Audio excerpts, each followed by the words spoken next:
उज्जैन के metro talkies की गली में पति से मिलने की चाह में ससुराल के बाहर ठंड में खड़े रहकर घर की बहू न्याय मांगती रही। पति सहित घर का कोई भी सदस्य नहीं आया मिलने। 1.5 साल पहले प्रेम विवाह के बाद परिवार में एक ऐसी नौबत आ गई कि बुधवार को पति से मिलने के लिए दोपहर 2 बजे से देर रात 10 बजे तक महिला ससुराल के बाहर इंतजार करती रही। देर रात को पति से फोन पर बात हुई। पति के घर आने के आश्वासन के बाद प्रगति अपने घर लौट आई। 1.5 साल पहले दोनों ने कुछ दोस्तों के बीच शादी की थी। शहर के अन्नपूर्णा नगर में रहने वाली प्रगति कामले और ललित तिवारी ने 1 जुलाई 2020 को एक घर में परिवार को बिना बताए प्रेम विवाह कर लिया था। दोनों की शादी से परिवार वाले नाखुश थे। इसके बाद ललित ने प्रगति के साथ उज्जैन के सेठी नगर में अलग घर लेकर रहने लगे। ललित ने इंदौर के अरीवा इन्फोसिस प्राइवेट लिमिटेड नामक एक कंपनी खोली, लेकिन वो भी नहीं चली। दोनों फिर से उज्जैन आ गए और ढांचा भवन में किराए के मकान से रहने लगे। 7 जनवरी को पति की तबीयत खराब हुई तो वो अपने घर मिल्कीपुरा चले गए, जिसके बाद आज तक पति से वह नहीं मिल पाई। पत्नी ने अपने पति की तबीयत पता करने के लिए ससुराल पहुंची तो किसी ने दरवाजा नहीं खोला, जिसके बाद वो दोपहर 2 बजे से रात 10 बजे तक घर के बाहर खड़ी रही।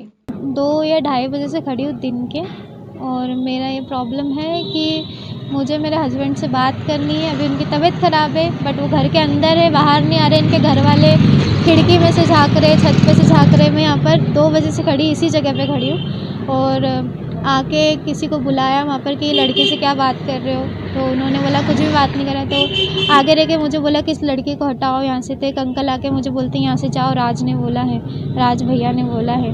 तो मैंने बोला किसी की सरकारी रोड है, किसी की बाप की रोड नहीं है, तो मैं यहाँ पर खड़ी रहूँगी। और मैं 2 बजे से यहाँ पर खड़ी हूँ, और वो लोग बस खिड़की में से झाँक रहे, इधर उधर से देख रहे, पर बाहर कोई नहीं आ रहा है। संपर्क करने की कोशिश नहीं, घर में जाके बात करने की कोशिश नहीं की? आप मैं घर के अंदर नहीं जाना चाहती, क्योंकि मेरी समस्या है मेरे पति से। मेरे को उनके घर वालों से कोई मतलब नहीं, और उनके घर वालों ने भी यही बोला तुम लोगों ने की है तो तुम लोग देखो।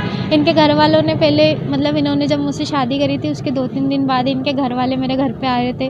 मयंक भैया जिनका नाम है, वो खुद आए थे मेरे घर पे बात करने के लिए कि आप बहुत अच्छी हो, ये तो मेरा भाई तो ऐसा ही है, ये उल्टे काम करता है, ये करता है, वो करता है। इतनी अच्छे से मेरे से बात की। इनके घर वाली मम्मी की प्रॉब्लम बताई कि मम्मी को ऐसा हो गया है, मम्मी को वैसा हो गया है, वो उनकी सांस बीपी हाई हो गई है, ऐसा वैसा, ये वो सब बोला उन्होंने। फिलहाल आप इसमें थाने में या फिर कहीं और कंप्लेन क्यों नहीं कर रहे हैं? घर के बाहर खड़ी किस तरह कब तक? थाने में मैं इसलिए नहीं जा रही हूँ, थाने में जाने से कुछ नहीं होगा। थाने में जाएंगे तो मेरे घर वालों को बुलाएंगे, इनके घर वालों को बुलाएंगे। मैं मेरे घर वालों को परेशान नहीं करना चाहती, क्योंकि ये मैंने अपनी मर्जी से की है।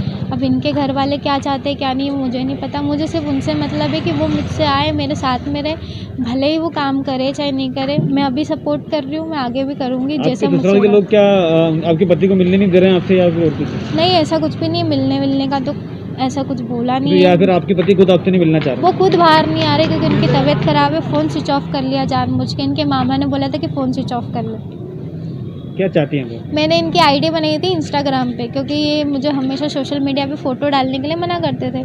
तो मैंने इनकी आईडी बनाई इनके नाम से, और इनके फैमिली वालों को फॉलो किया, क्योंकि इनके सिर्फ 4 लोगों को पता है यहाँ पर कि शादी की है। पापा को नहीं पता अभी तक कि शादी की हुई है। इन लोगों ने पापा से छुपा के रखा है अभी तक। अब क्या करेंगे आप आगे? क्या बात नहीं करेंगे? बाहर आके बात करें मुझसे। मेरे को बस साथ में रहने में तो कुछ भी नहीं चाहिए, ना मुझे पैसे का लालच है, किसी चीज़ का कोई लालच नहीं है। बस मुझे वो इंसान चाहिए जिससे मैं प्यार करूँ। और मेरे को भले 4 दिन यहाँ पर खड़ा रहना पड़े, मैं 4 दिन खड़ी रहूँगी, मैं भूखी प्यासी रहूँगी, पर मैं यही खड़ी रहूँगी। वो बाहर आना चाहिए बस। आपका नाम बताइए। प्रगति कामले।